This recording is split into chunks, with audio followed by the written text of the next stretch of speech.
Pourquoi votre flamme jumelle vous pousse à quitter tout, et c'est en réalité un cadeau caché?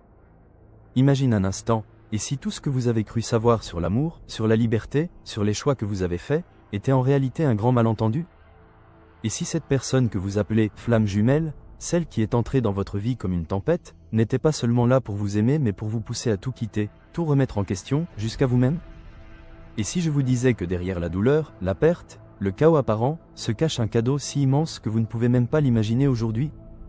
Restez bien jusqu'à la fin car je vous révélerai ce cadeau caché, cette vérité qui changera à jamais votre regard sur cette connexion et sur vous-même.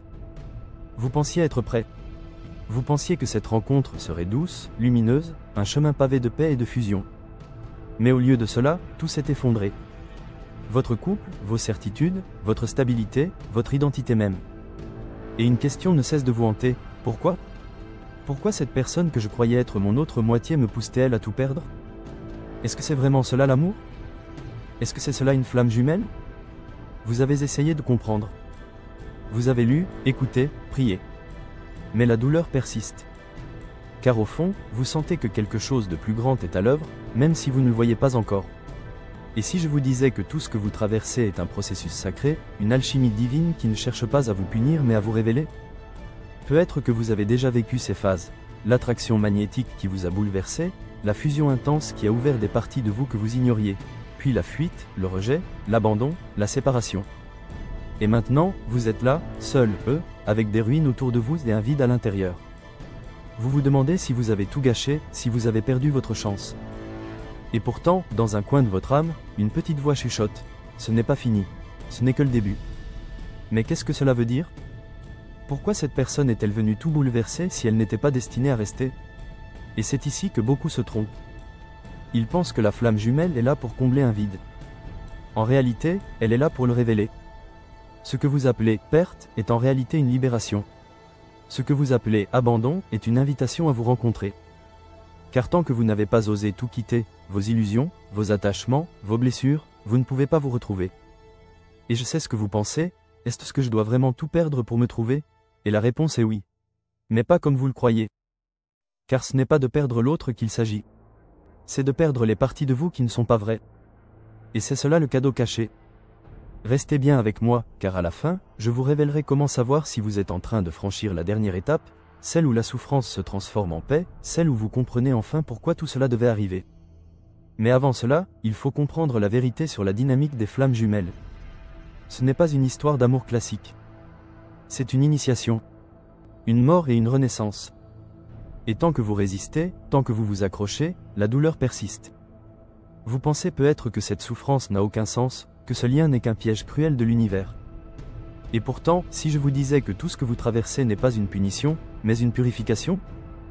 Car une flamme jumelle ne vient pas vous apporter ce que vous voulez. Elle vient vous révéler ce que vous êtes. Et dans ce processus, tout ce qui n'est pas vous est appelé à disparaître. Les masques, les attachements, les illusions. C'est pourquoi cette rencontre est si intense, si bouleversante, si déroutante. Elle vous met face à vous-même comme aucun miroir ne l'a jamais fait. Et c'est ici que le plus grand paradoxe se cache. Plus vous fuyez, plus vous êtes lié. Plus vous combattez, plus le feu grandit. Car la libération ne se trouve pas dans la résistance, elle se trouve dans l'abandon. Et je sais, abandonner fait peur. Abandonner, c'est comme mourir. Mais ce n'est pas de mourir que vous avez peur. C'est de laisser derrière vous une identité qui n'était jamais vraiment vous. Ce que vous appelez « tout quitter », ce n'est pas quitter votre maison, votre travail, vos relations. C'est quitter les croyances, les blessures, les chaînes invisibles qui vous maintiennent dans la souffrance. Et lorsque cela se produit, une chose magique arrive.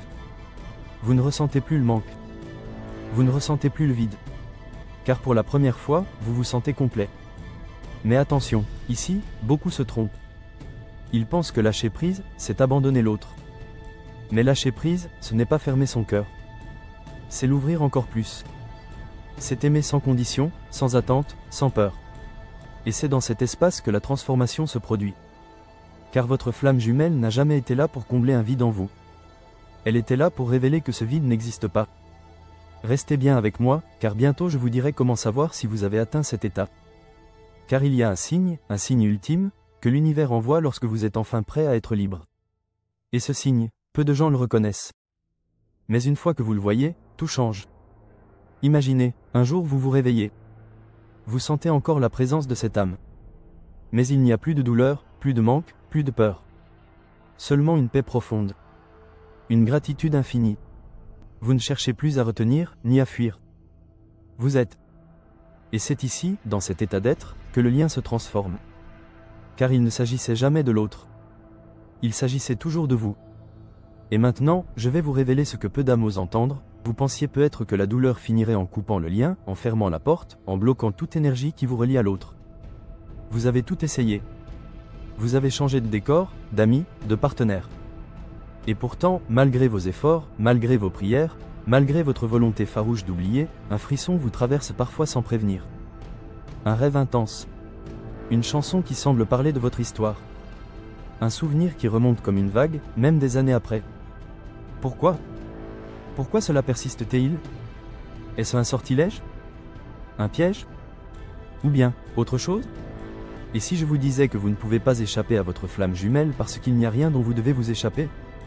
Que ce lien n'est pas une prison mais une clé ? Et si, derrière cette perte apparente, derrière ce chaos, l'univers vous préparait à recevoir quelque chose de si vaste, si pur, si vrai, que vous n'êtes pas encore capable de l'imaginer ? Restez bien jusqu'à la fin, car je vous révélerai ce que cache réellement cette douleur, et le signe ultime qui prouve que vous avez transcendé le lien et que la paix peut enfin entrer dans votre vie. Peut-être êtes-vous en ce moment dans cette phase de désespoir où tout semble noir. Vous ne comprenez pas pourquoi cette personne est entrée dans votre vie. Vous ne comprenez pas pourquoi, malgré votre fuite, elle est toujours là, quelque part, dans l'ombre de votre esprit. Et pourtant, ce n'est pas parce que vous êtes faible. C'est parce que ce lien ne ressemble à rien de ce que vous avez connu. Il n'est pas venu pour vous offrir une belle histoire d'amour. Il est venu pour vous réveiller. Et ce réveil est brutal. Il détruit tout ce qui n'est pas aligné. Il arrache les masques, les croyances, les attachements. Vous pensiez avoir tout perdu ? En réalité, vous êtes en train de tout retrouver. Mais pour comprendre cela, vous devez cesser de vous battre. Car la bataille est perdue d'avance. Vous ne pouvez pas combattre l'amour. Vous ne pouvez pas tuer ce qui est éternel. À ce stade, beaucoup abandonnent. Ils choisissent l'amertume. Ils ferment leur cœur. Mais fermer son cœur ne coupe pas le lien. Cela ne fait que le rendre plus douloureux. Car la vraie libération ne vient pas d'un cœur fermé. Elle vient d'un cœur ouvert, un cœur qui ose tout accueillir, la lumière comme l'ombre, la joie comme la douleur. Et c'est ici que la magie commence. Le jour où vous cessez de fuir, où vous cessez de vouloir contrôler, un basculement invisible se produit. Vous réalisez que vous n'avez pas besoin de l'autre pour être complet. Vous ressentez une paix profonde. Vous cessez de vouloir retenir. Vous cessez de vouloir fuir. Vous êtes. Et dans cet être, vous découvrez la vérité que vous cherchiez depuis le début. Car tout ce temps, il ne s'agissait pas de retrouver l'autre. Il s'agissait de vous retrouver. Et maintenant, écoutez bien, car voici ce que vous devez savoir. Le signe ultime que vous avez transcendé votre flamme jumelle n'est pas le retour de l'autre. Ce n'est pas un message, ni une rencontre inattendue. Ce signe, c'est la paix. Une paix douce, silencieuse, profonde. Une paix qui ne dépend plus de la présence ou de l'absence de l'autre. Une paix qui dit, je suis entier. Je suis amour. Je n'ai besoin de rien. Et lorsque cette paix s'installe, quelque chose de miraculeux arrive. Vous cessez d'envoyer l'énergie du manque. Vous cessez de vibrer dans la peur. Et l'univers s'aligne. Soit votre flamme jumelle revient, non plus comme une dépendance, mais comme un choix libre et conscient. Soit elle ne revient pas. Et dans les deux cas, vous ne souffrez pas. Car vous avez compris que rien n'a jamais été perdu. Tout était déjà en vous. C'est cela le cadeau caché. Ce que vous croyiez être une perte était une invitation. Une initiation. Une renaissance. Et quand vous touchez cet état, tout change. Votre vibration. Votre vie. Vos relations. Vous êtes enfin libre. Libre d'aimer sans peur. Libre d'être sans condition. Libre d'incarner votre vérité. Alors souvenez-vous, tourner la page ne suffit pas. Il fallait lire la page. Il fallait l'incarner. Et maintenant, vous êtes prêts.